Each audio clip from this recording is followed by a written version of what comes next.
अस्सलामुअलैकुम वरहमतुल्लाहि वबरकातुहू। आपको बाबा लफ्ज़ कुकिंग में खुशामदीद है।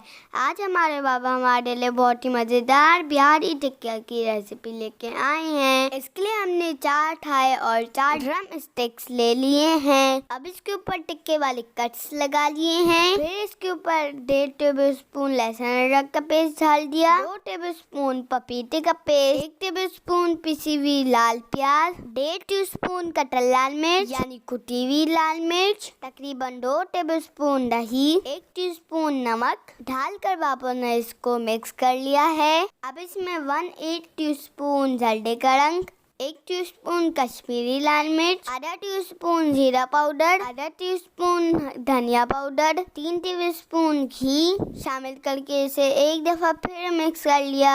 जब अच्छी तरीके से मिक्स कर लिया तो इसे 4 से 6 घंटे के लिए मैरिनेट होने के लिए फ्रिज में रख दिया। फिर अच्छी तरीके से कोयले ढकाए और इन्हें ग्रिल के रैक पर दोनों तरफ से अच्छी तरीके से सेक लिया। जब ये अच्छी तरीके से अंदर से गल जाए तो इन्हें प्लेटर में डाल दिया और रायता प्याज और हाथों के साथ सर्व किया। लीजिए, आपका मजेदार बिहारी टिक्का तैयार है। इसे ट्राई करें और हमें दुआ में याद रखें। अगर आपको वीडियो पसंद आई हो तो वीडियो को लाइक करें, चैनल को सब्सक्राइब करें और कमेंट बॉक्स में जरूर बताएं। देखने के लिए जज़ाकल्लाह खैर।